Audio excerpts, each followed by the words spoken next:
Welcome to Module 10.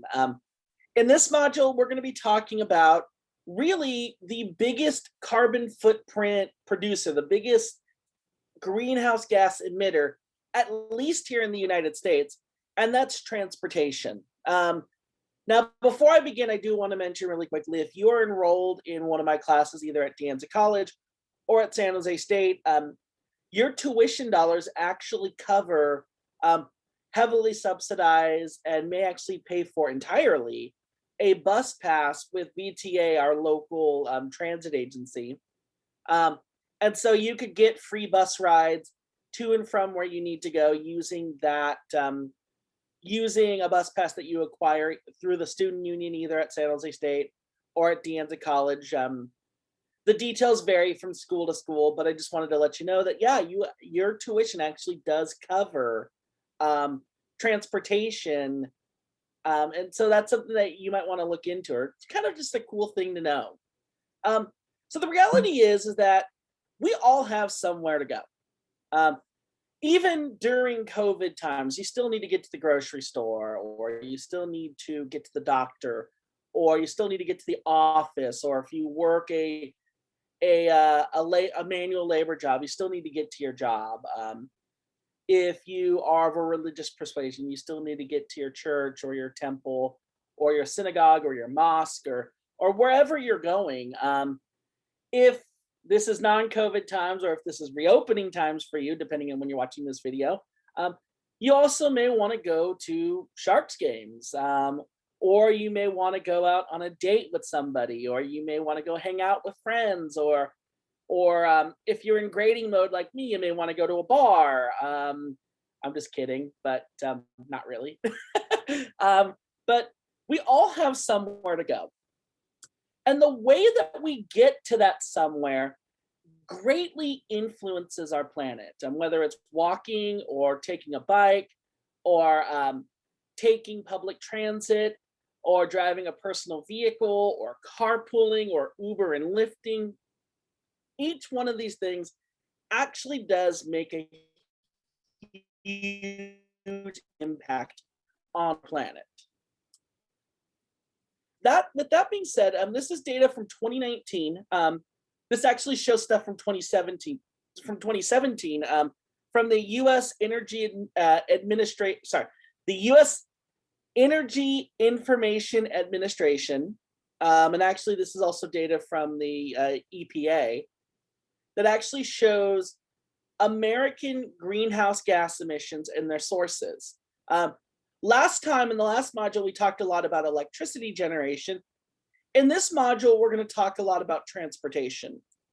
Transportation is the single biggest source of greenhouse gas emissions here in the United States when considering what is called carbon dioxide equivalent. So there are all kinds of different greenhouse gases we emit. We emit methane, we emit nitrous oxide, we emit carbon monoxide, we emit ozone.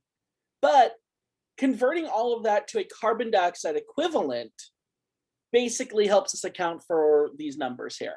And there's a lot more that goes into that than I probably want to bore you to death with. But that being said, when you do that, transportation makes up 29% of all greenhouse gas emissions here in the United States. That is actually twice as large as globally, where it only makes up around 14.4%.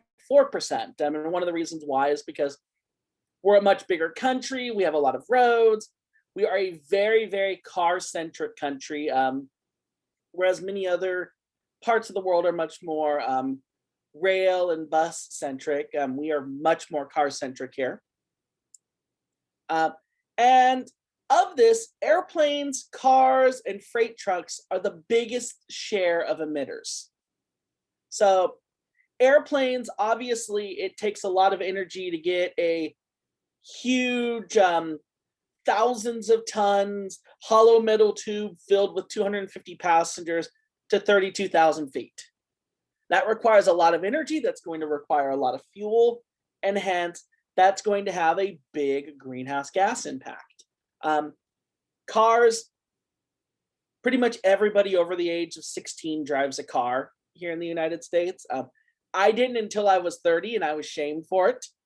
And so cars have just been seen almost as a necessity here in the United States.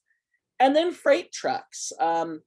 So we are a big, big country, and we've got a lot of places that aren't near the coast, and we need to get stuff from the coast to those places, or from manufacturing centers or from farms. Um, and so all of those are really big emitters here in the United States.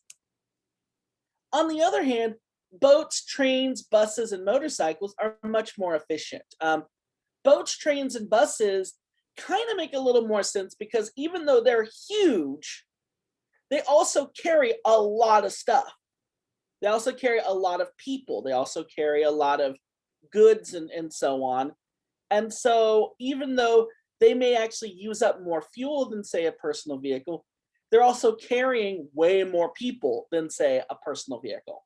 Um, and then motorcycles are much smaller, they're much more compact, they're much easier, they're much cleaner running, and as a result, they ultimately usually have a smaller carbon footprint than, say, a personal vehicle. Um, at least here in the United States, approximately 85 to 90%, depending on where you look, um,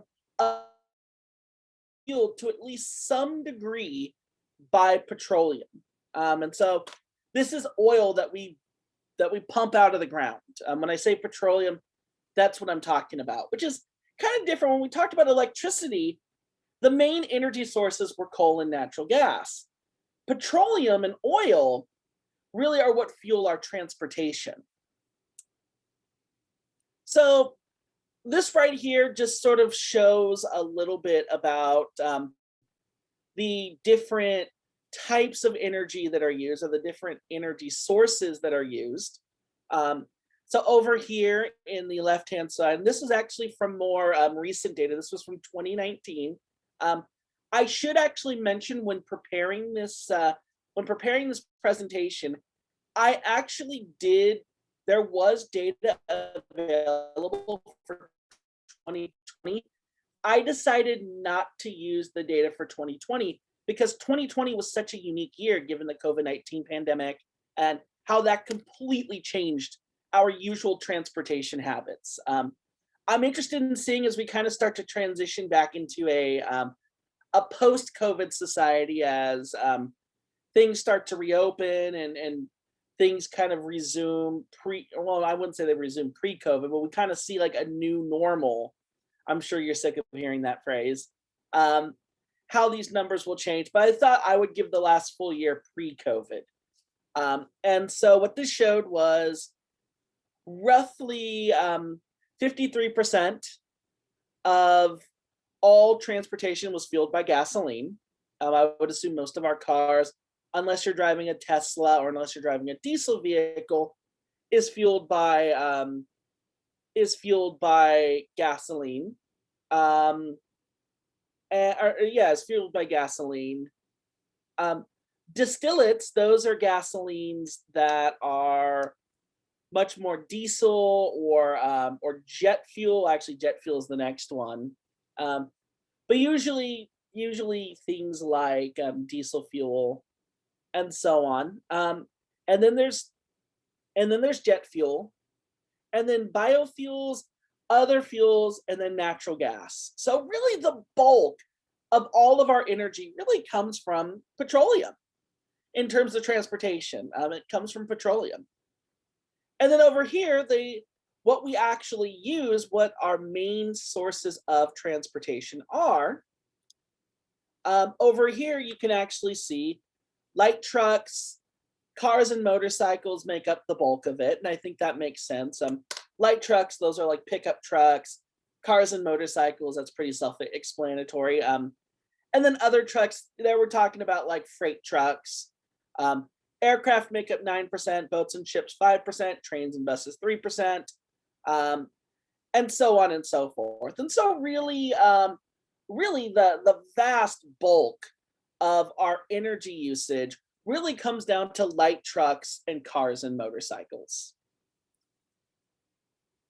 Really comes down to cars and motorcycles.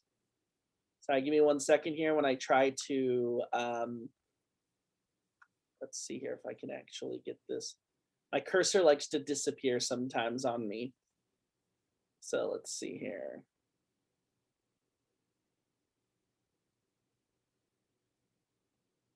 Give me 1 second. Okay, there we go. Sorry about that.